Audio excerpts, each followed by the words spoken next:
Bonjour, bonne nouvelle. Aujourd'hui, nous allons visiter la Maison des Arts du Renfort. Nous allons rencontrer la directrice Andréane Jalbert et Florence Horry, qui est technicienne ici, qui travaille à la Maison des Arts. Ici, Lucie Crevier pour Studio Saint-Jean. Ici Louis Lemieux, votre fier député de Saint-Jean. La chaîne YouTube ou Facebook que vous regardez en ce moment, c'est Studio Saint-Jean, la chaîne télé de votre député au service de la communauté, pour apprendre à se connaître davantage, pour travailler mieux ensemble. Vous pouvez contribuer en devenant bénévole avec l'équipe d'animation ou nous écrire pour nous envoyer des suggestions d'invités ou de sujets. C'est à production@commercial studio-saint-jean.tv. Bon visionnement.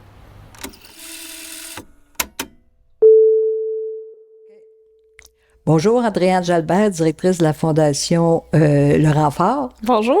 Vous venez de célébrer votre 40e anniversaire. Absolument. Avez-vous changé souvent de mission depuis le 40 ans? En fait, on n'a jamais changé de mission depuis 40 ans. On a toujours eu la même clientèle. Notre mission, c'est de favoriser la qualité de vie des enfants et des adultes qui ont une déficience intellectuelle ou un trouble du spectre de l'autisme. La façon dont on accomplit notre mission a changé avec le temps, mais la priorité a toujours été cette clientèle-là. Vous avez une grande clientèle? On aide plus de 300 familles à chaque année dans différents médiums, que ce soit via de l'aide financière, que ce soit via la participation ici à la Maison des Arts, des activités d'inclusion sociale, mais au total, dans la région, on aide de plus de 300 familles. Oui, nous sommes aujourd'hui dans la Maison des Arts, justement. Vous avez un nouveau volet à votre Maison des Arts depuis janvier, je crois. Absolument. Donc, la Maison des Arts a ouvert en avril 2023 et initialement, l'idée, c'était toujours d'avoir 3 ateliers en art-thérapie ici. On avait commencé avec 2, le temps de s'installer et de voir nos processus. Donc, on a l'artisanat et la musicothérapie depuis avril. Et là, tout récemment, on a ouvert le 3e service qui est un programme de fabrication d'objets artisanaux. Et vous entendez quoi par fabrication d'objets artisanaux en quantité illimitée ou? En fait, on essaie de surtout créer des items là, faits à la main. Donc, actuellement, ils travaillent beaucoup avec l'argile. Ils ont des plans de faire des savons aussi, donc des savons à main. On prévoit peut-être faire dans le futur de la cuisine. Il y a beaucoup de plantes en bas aussi, donc vers le printemps-été, on va commencer l'horticulture. Donc, vraiment, le travail là, de la main qui favorise là, beaucoup la dextérité. La dextérité? La dextérité, excusez-moi, des usagers.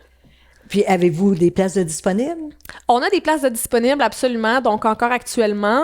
Présentement, on est dans la session d'hiver et la session de printemps se commence le 1er avril. On vient tout juste là, de commencer les inscriptions. Là. Vous avez des campagnes de financement aussi? Oui, absolument. On a fait, en fait, une campagne de financement pour la Maison des Arts qui est maintenant, je veux pas dire terminée, là, mais que vraiment, on a accompli un beau montant, principalement avec l'aide de notre partenaire principal qui est Tim Horton via la campagne Biscuit Sourire. Donc, Tim Horton, en fait, est le présentateur officiel de la Maison des Arts via cette campagne-là.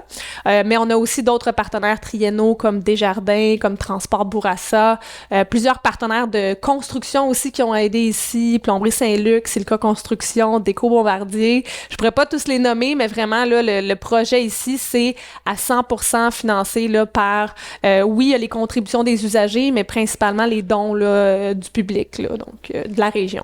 Avez-vous des bénévoles ici? On a des bénévoles qui viennent aider, effectivement. C'est sûr qu'au niveau des services, étant donné qu'on a la responsabilité des usagers ici, ce sont des employés rémunérés qui ont justement ces formations-là de travailler avec notre clientèle, mais on a beaucoup de bénévoles, que ce soit autant des bénéficiaires de la Fondation, des personnes retraitées aussi. On a des stagiaires qui viennent de façon non rémunérée. Donc, il y a beaucoup d'aide autour là, des intervenantes et des préposés ici, là.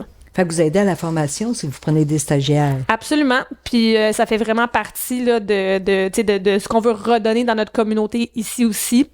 On a Brigitte Despelteaux qui est ici, qui est intervenante dans le programme d'artisanat, qui a plus de 40 ans d'expérience avec la clientèle et donc elle forme là, les stagiaires dans leur le début de leur nouvelle carrière comme elle l'a déjà fait là, en tant qu'éducatrice spécialisée. Fait que vous avez aussi dans votre nouveau volet Florence Horry qui s'occupe des jeunes qui accompagnent les jeunes. En réalité, ben, je dis les jeunes, c'est des gens de tout âge. C'est ce qui me surprend aussi que vous accompagnez tout le monde. Vous n'êtes pas limité dans l'âge en réalité.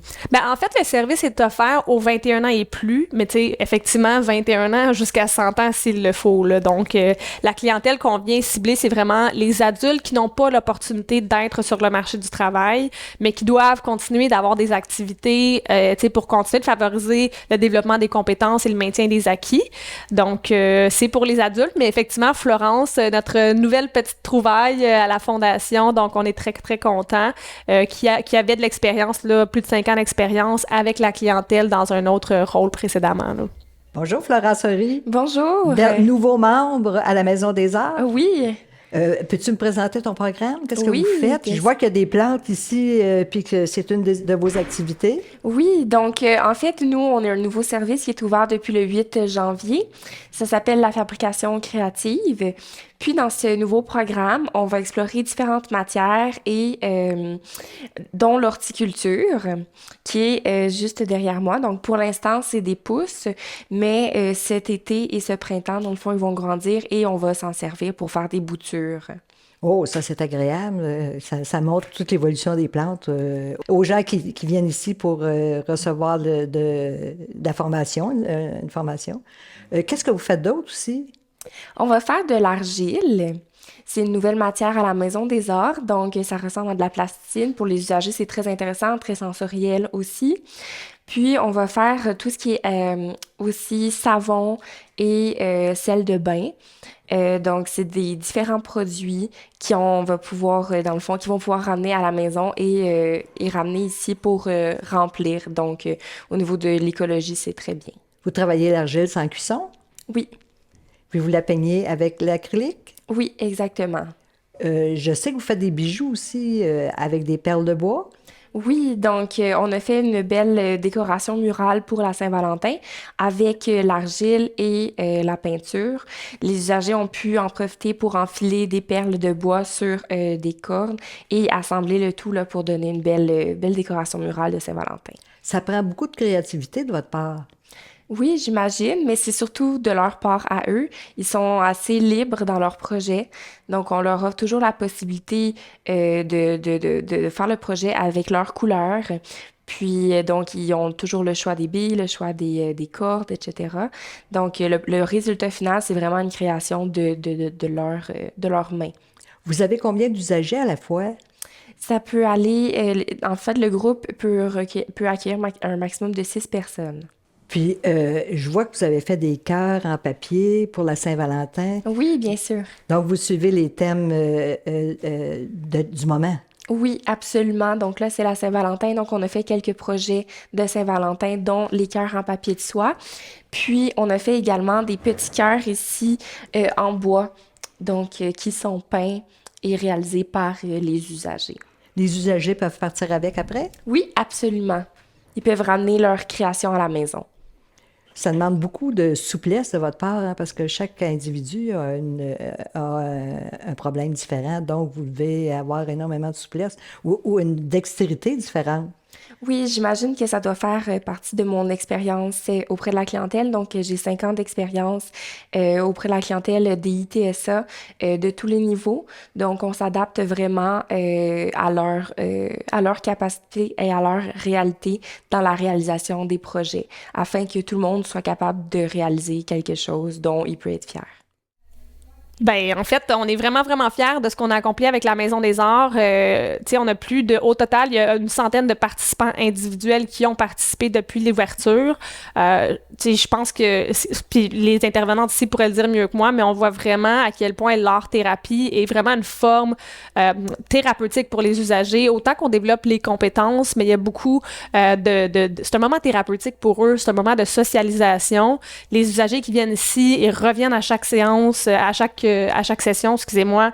Puis on voit vraiment une amélioration, que ce soit au niveau des comportements, les compétences, ou simplement le fait de briser l'isolement de ces personnes. Donc, on est super fiers de ce qu'on a créé. Puis on invite la population qui est éligible, dans le fond, les personnes de 21 ans et plus, qui ont une déficience intellectuelle ou un trouble du spectre de l'autisme, à venir voir nos services. Là, on pense qu'on a un très, très beau service dans la région, puis on en est très fiers. Vous avez raison d'être fiers parce que c'est une très belle maison, très active, accueillante. Avez-vous un vin fromage prochainement aussi? Oui, absolument. Notre 32e édition qui arrive le 25 avril. Donc, les gens qui connaissent la Fondation, généralement, connaissent nos deux grands événements qui sont le vin et fromage et la balade de rêve.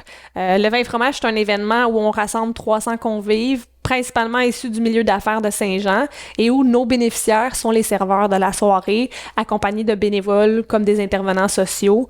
Donc, c'est un super de beau moment pour tout le monde. On boit du bon vin, on mange de la bonne nourriture, puis en plus, on offre cette expérience-là à nos usagers de faire un travail qui est valorisant à l'espace d'une soirée. Donc, tout le monde est gagnant dans cet événement-là. Merci beaucoup. Merci. Ici Lucie Crevier de Studio Saint-Jean, en direct de la Maison des Arts de la Fondation Le Renfort. Je vous invite à partager la bonne nouvelle. Merci.